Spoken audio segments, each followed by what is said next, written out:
অভিনব কেমন লাগছে? হলুদ রঙের যে পুরস্কারটি তার নিচে ভবিষ্যতে তোমার অনুপ্রেরণা, একটু রিফ্রেশমেন্টের ব্যবস্থা হচ্ছে। বিশ্বজিৎ দাসের সাথে যোগাযোগ করুন। পুরস্কার কি তোমার এই যে অনুপ্রেরণা আগামী দিনে? অ্যাওয়ার্ডিরা প্লিজ একটু কাইন্ডলি চলে আসুন এখানে। গান দিকের যে তাবু আছে এসছেন কেউ এখনো?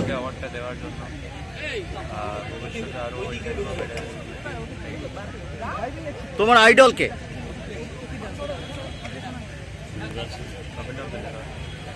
তোমার আপাতত ক্যারিয়ারের টার্নিং পয়েন্ট কোনটা?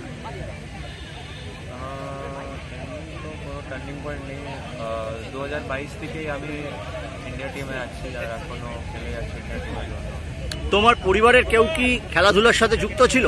হ্যাঁ, বাবা ছিল। কি করতেন? আর অন্য কোনো খেলাধুলা ফলো করো? ফুটবল। প্রিয় ক্লাব কোনটা? Real Madrid. হ্যাঁ, রিয়াল ম্যাড্রিড। আর ইন্ডিয়ায়? যে টিমে সুনীল ছেত্রী। Mohun Bagan, East Bengal, FC Goa, Bengaluru. বেঙ্গালুরু।